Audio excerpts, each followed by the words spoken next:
the report that came out in cricket, the ICEC report, that came out and said that there was a lot of elitism, racism, and sexism in sport. What's in cricket? In cricket, yeah. Fair enough. What has been your experience in coming into sport with whether it's racism or elitism? I only had one little bit of racism in New Zealand. That was 2019 again, I think. But other than that, I've never had anything. I don't think you would get much in the it's different, man.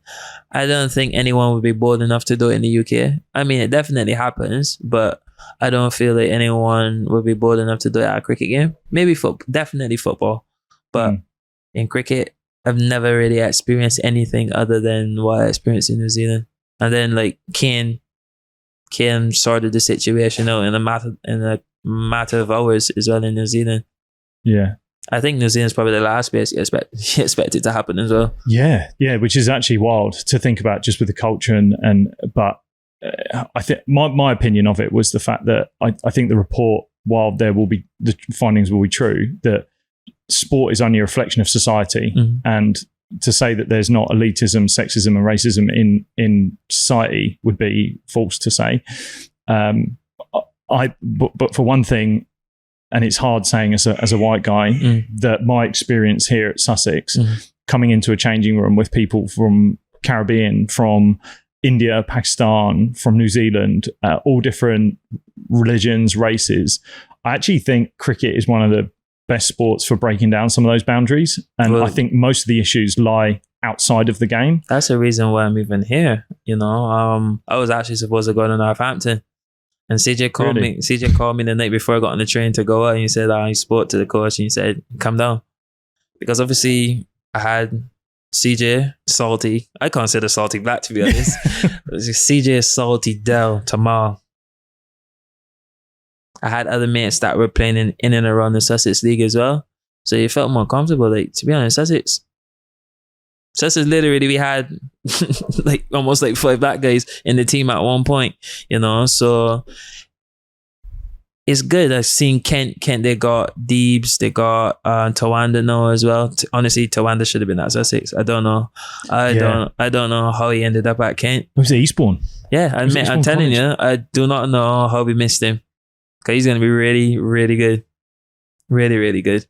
But off the back of what you said earlier, I feel like sometimes as black people, we don't even want to say, even if we do experience something racist, we don't want to say it, because then some people will say it as an excuse or say it as an easy way out, when it actually happened. Like, even I thought long and hard about even saying anything when it happened in New Zealand. Like, it literally sat down. I remember when I got into the change room and I was like, should I let it slide? Like, sometimes you don't even think to take any action. Yeah. And I know you're close with or you've spoken with Marcus Rashford, and like after that, him, Sancho, and Saka had such bad. I don't think did Sancho miss? I don't think they were abused online. Did he miss? I can't remember. I know Marcus missed, Saka missed.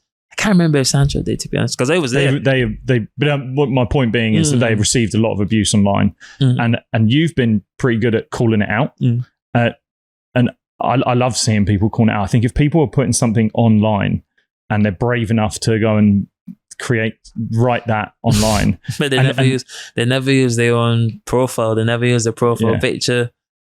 Like, they're brave enough to do it, but not properly. Like, if you're brave enough to say it, like, show yourself. Yeah, show yourself. Yeah, it's important. Like, I think it's so important. People are just calling it out, and people saying, I don't know whether just put their profile out there, throw it out there, like, make it real, like, show them what they're saying and doing. I think the way you've done it is awesome. Hey, if you've enjoyed that video, then you can click right here to watch the full unedited version of that episode. Also, don't forget to subscribe to this channel by clicking the button below. I'll see you soon.